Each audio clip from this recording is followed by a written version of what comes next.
హైదరాబాద్ మహానగరంలో ₹5 భోజనం ఎంతో మంది ఆకలి తీరుస్తోంది. పట్నంకు వివిధ రకాల పనుల మీద వచ్చేవారికి ₹5 భోజనం కడుపు నింపుతుంది. హరే రామ హరే కృష్ణ ఫౌండేషన్ తో కలిసి ఈ పథకాన్ని ప్రారంభించింది జీహెచ్ఎంసీ.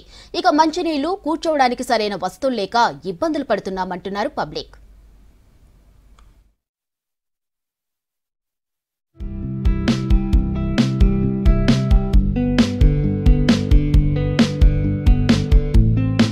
సిటీలో పేదవారి ఆకలి తీర్చడానికి హరే రామ హరే కృష్ణ ఫౌండేషన్ తో కలిసి అన్నపూర్ణ క్యాంటీన్లు ప్రారంభించింది జీహెచ్ఎంసీ. మధ్యాహ్నం 12 నుంచి 2 గంటల వరకు ఎంతో మంది కడుపు నింపుతున్నాయి ఈ క్యాంటీన్లు. ₹5కు నాణ్యమైన భోజనం అందిస్తున్నారు.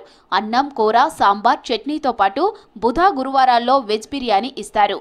వీటితో పాటు ఒక వాటర్ ప్యాకెట్ ఇస్తారు. మరోవైపు తాగడానికి మంచినీళ్లు, కూర్చోవడానికి సరైన వస్తువులు లేక ఇబ్బందులు పడుతున్నామని తెలిపారు పబ్లిక్. అది ఫుడ్ బాగానే ఉంది. కూర్చోడానికి ఏమైనా సౌకర్యం ఉంటే బాగుంటుంది. ఇంకోటి ఏంటంటే 3 టైమ్స్ ఉంటే బాగుంటుంది. నాలాగా అంటే నాలాగా కాదు, చాలామంది రోడ్ల మీద ఉండే వాళ్ళు ఉంటారు, అక్కడిక్కడ కూలి పని చేసే వాళ్ళు ఉంటారు. 3 టైమ్స్ అయితే అందరికీ బెనిఫిట్. ఫుడ్ బాగుంటాను ఇక్కడ మెయిన్ కంపౌండ్ కాడ ఇక్కడ చెట్టు కింద. నేను దాదాపు ఒక 4 సంవత్సరాల నుంచి తింటున్నాను. జర కూర్చోడానికి ఉంటే బాగుంటుంది. ఇంకా చెట్లు ఉన్నాయి కదా, చల్లగానే ఉంటుంది, పర్లేదు. మ్యాక్సిమం చాలా మంది తింటూనే ఉంటారు ఇక్కడ. నేను కూడా 4 సంవత్సరాల నుంచి తింటూనే ఉన్నా. మొత్తం సన్న బియ్యం అన్న ఇవి, మన ఇంట్లో తినే బియ్యం ఇది. మళ్ళీ ఇప్పుడు బయట తినాలంటే అక్కడిక్కడ తినాలంటే 120 రూపీస్ అవుతాయి. ఇదే ₹10 అన్నం వేసుకుంటే మొత్తం